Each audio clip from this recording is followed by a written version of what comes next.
welcome to Rachel's Reading Garden. Today I want to show you some great books from Usborne Books More that all have to do with the garden and growing things.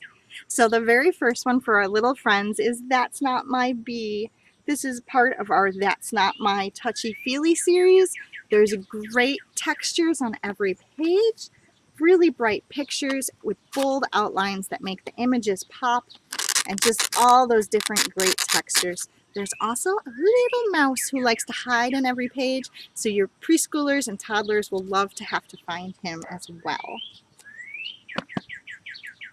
Next up for a little older is two books from our Peek Inside series, Peek Inside Animal Homes and Peek Inside the Garden. The garden one shows all the different critters that live out in the garden, butterflies and ladybugs and bees and slugs. Love this page. It talks about composting. Lots of little bites of information as you read to your child. All the different tools in there. The other one is Animal Homes, where all the different animals live. So it has lots of great pictures. One of my favorite pages is this one here, where it has the bees in their beehive and a little information about the bees living in their beehive. Next up's a great picture book called Farmer's Market Surprise. And it's about two friends who are going to the farmer's market, and they are finding lots of great things to purchase. And it counts up throughout the book. So there was 2 pieces of cheese that they were purchasing. We don't want to go that far. Here's 4 loaves of fresh bread. And the one friend is not sure why they're purchasing all of these things. 8 candles. Until the very end, all her friends have put together a happy birthday surprise party with all the neat things they purchased at the farmer's market. So a really fun picture book, The Farmer's Market Surprise. Another great picture book by Eric Ode is Too Many Tomatoes. This is a cute story of a little boy and his grandma and grandpa.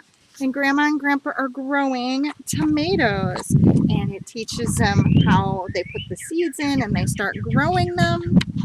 If you're familiar with Eric Ode, he has great sort of rhyming rhythm to his story.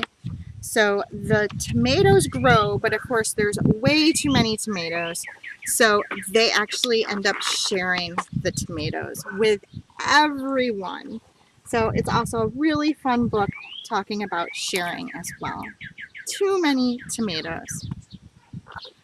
Our final 2 books are Shine the Light books. If you're not familiar with these, they are nonfiction books that have this fun way of learning the information where you use a little flashlight.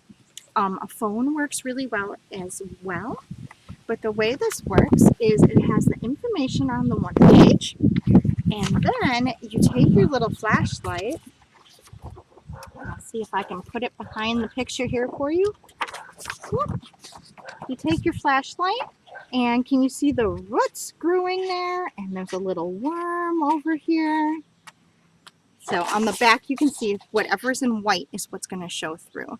So what a fun way with the vegetable garden to see the carrots growing under the ground, see the ladybugs hiding, see the peas inside of the pea pods. So that is Secrets of the Vegetable Garden, Shine the Light. The other one, great for fall, is The Secrets of the Apple Tree. It goes through the whole life cycle of the apple tree, all the different times a year, what the tree is looking like as it gets pollinated, as the apples grow, and then as the animals eat the apples and the seeds fall down so it can grow another tree. The Shine the Light books also have their back page, have a little bit more nonfiction information to go along with whatever the topic is. So